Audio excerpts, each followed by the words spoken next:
বিশ্ব মুসলিম উম্মার দুয়ারে করা নাড়ছে পবিত্র মাহে রমজান। এক মাস সিয়াম সাধনার মধ্য দিয়ে আল্লাহর নৈকট্য লাভের আশায় ইবাদত বন্দিগির জন্য দেশে দেশে চলছে শেষ সময়ের প্রস্তুতি।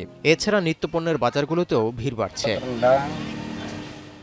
সেহরি ও ইফতারের খাবার তালিকায় কি রাখা হবে, সাধ্যমতো সেসব পণ্য কেনাকাটাও শুরু করেছেন বিশ্বের ইসলাম ধর্মাবলম্বীরা। এমন আভাসই দিচ্ছে বিশ্বের সবচেয়ে বড় মুসলিম দেশ ইন্দোনেশিয়ার এই বাজারের দৃশ্যটি। তবে দেশটিতে ২৪ বছরের মধ্যে সর্বনিম্ন ০.৭৬% মূল্যস্ফীতি থাকা সত্ত্বেও রমজান মাস আসার আগেই খাদ্যপণ্যের দাম বাড়ার অভিযোগ উঠেছে। Ya beli tetap tapi dikurangin jadinya. Pengen masak biasa beli setengah jadi beli seperempat. চাহিদা বেড়ে যাওয়ায় রমজান মাসের আগে থেকেই খাদ্য সামগ্রীর দাম সাধারণত বেড়ে যায় বলে দাবি ব্যবসায়ীদের। রমজান মাস শুরু হলে ইন্দোনেশিয়ায় সবজি, মাছ, মাংস ও মুরগিসহ সব পণ্যের দাম প্রায় ৪০% বাড়ার শঙ্কাও করছেন সংশ্লিষ্টরা। Kalau harga sedikit ada peningkatan per kilonya 5.000 sekali naik.